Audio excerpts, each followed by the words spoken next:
ಪರಿಸರ ಉಳಿಸಬೇಕು, ಪರಿಸರ ಬೆಳೆಸಬೇಕು ಎನ್ನುವುದು ಕೇವಲ ಭಾಷಣ ಹಾಗೂ ಸೆಮಿನಾರ್ಗಳಿಗೆ ಸೀಮಿತವಾಗಿರದೆ ಫೀಲ್ಡ್ಗೆ ಇಳಿದು ಪ್ರಕೃತಿಯನ್ನು ಸಂರಕ್ಷಿಸುವ ಕೆಲಸ ಕೇವಲ ಬೆರಳೆಣಿಕೆಯ ಜನರಿಂದ ಮಾತ್ರ ಆಗ್ತಿದೆ. ಇಂತಹುದೇ ಓರ್ವ ಪರಿಸರ ಸಂರಕ್ಷಕ ಹಾಗೂ ಕೃತಕ ಕಾಡುಗಳ ಸೃಷ್ಟಿಕರ್ತ ದಕ್ಷಿಣ ಕನ್ನಡ ಜಿಲ್ಲೆಯಲ್ಲಿದ್ದಾರೆ. ಮನೆಯ ಸಣ್ಣ ಜಾಗದಲ್ಲಿ ದಟ್ಟ ಕಾಡುಗಳನ್ನು ಹೇಗೆ ಬೆಳೆಸಬಹುದು ಎನ್ನುವುದಕ್ಕೆ ಮಾದರಿಯಾಗಿರುವ ಈ ವ್ಯಕ್ತಿ ಯಾರು ಹಾಗೂ ಇವರ ಸಾಧನೆಯೇನು ಎನ್ನುವುದಕ್ಕೆ ಸಾಕ್ಷಿ ಪ್ರಜ್ಞೆಗಳು ಜಿಲ್ಲೆಯಲ್ಲೇ ಇವೆ.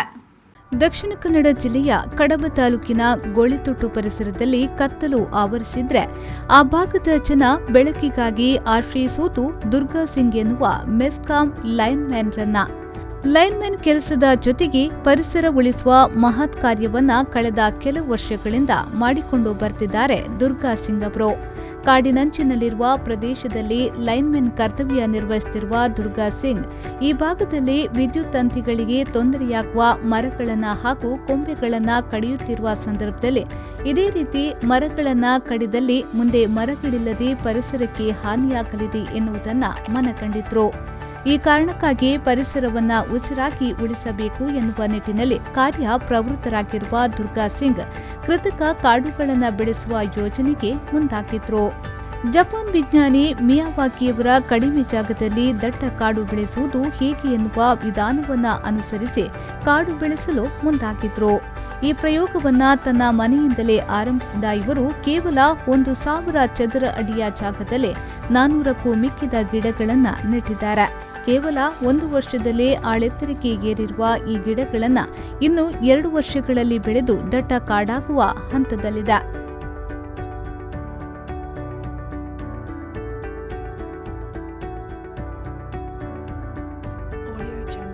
ಗಿಡಗಳನ್ನು ನೆಡುವ ಓಬಿರಾಯನ ಕಾಲದ ಪದ್ಧತಿಯಿಂದ ಹೊರಬಂದು ಹೊಸ ವಿಧಾನದಲ್ಲಿ ಕಾಡು ಬೆಳೆಸಬಹುದು ಎನ್ನುವುದು ದುರ್ಗಾ ಸಿಂಗ್ ತೋರಿಸಿಕೊಟ್ಟಿದ್ದಾರೆ. ಮಿಯಾವಾಕಿ ಸಿಸ್ಟಮಲ್ಲಿ ಜಪಾನ್ ವಿಜ್ಞಾನಿ ಅವರು ಮಿಯಾವಾಕಿ ಅವರ ಸಿಸ್ಟಮಲ್ಲಿ ಈಗ ಕಾಡು ಮಾಡ್ತಾ ಇರೋದು. ಇದು ವಿಷಯ ಅಂತ ಹೇಳಿದರೆ ಕಡಿಮೆ ಜಾಗದಲ್ಲಿ ಹೆಚ್ಚು ಗಿಡ ನೆಟ್ಟು ಕಾಡು ಮಾಡೋದು. ಕಾಡು ಅಂತ ಹೇಳಿದರೆ ಎಲ್ಲರೂ ನಡುತೋಪು ಆ ಥರ ಮಾಡ್ತಾರೆ. ಇದು ಆ ಥರ ಅಲ್ಲ. ಇದು ಹತ್ತಿರ ಗಿಡ ಬರುತ್ತೆ. ಹತ್ತಿರ ಗಿಡ ಬಂದರೂ ಕೂಡ ಬೆಳವಣಿಗೆ ಕೂಡ ಉತ್ತಮವಾಗಿರುತ್ತೆ. ಇದು 2 ವರ್ಷ ಇದನ್ನು ಕ್ಲೀನಾಗಿ ಮೇಂಟೈನ್ ಮಾಡಬೇಕಾಗ್ತದೆ. ಮೇಂಟೈನ್ ಮಾಡಿದ ನಂತರ 2 ವರ್ಷ ನಂತರ ಮೇಂಟೈನ್ ಮಾಡುವ ಅಗತ್ಯ ಇರೋದಿಲ್ಲ.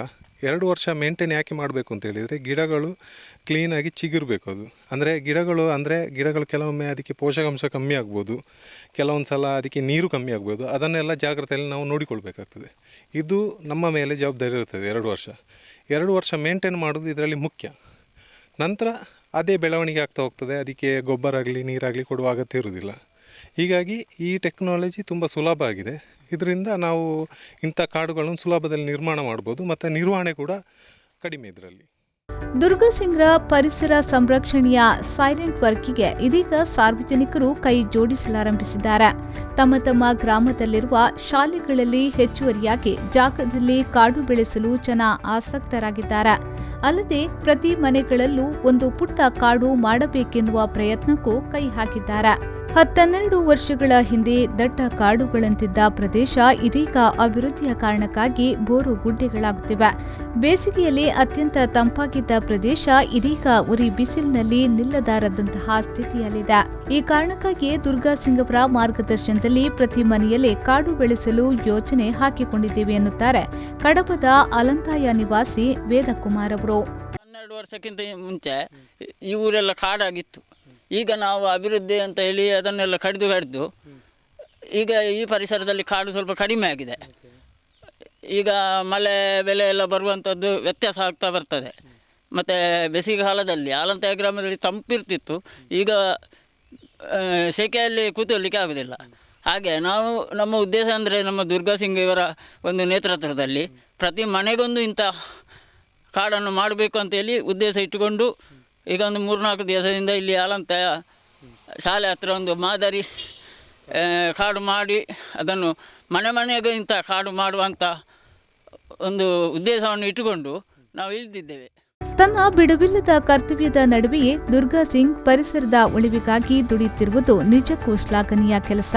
ಪರಿಸರ ಉಳಿಸಿ ಬೆಳೆಸಿ ಎನ್ನುವುದು ಕೇವಲ ಪುಸ್ತಕ ಹಾಗೂ ಭಾಷಣಕ್ಕೆ ಸೀಮಿತವಾಗಿರುವ ಈ ದಿನಗಳಲ್ಲಿ ದುರ್ಗಾ ಸಿಂಗ್ನಂತಹ ಕೆಲವೇ ಜನ ಪರಿಸರದ ಉಳಿವಿಗಾಗಿ ಶ್ರಮಿಸುತ್ತಿದ್ದಾರೆ. ಅನೀಶ್, ವಿ4 ನ್ಯೂಸ್, ಪುತ್ತೂರು.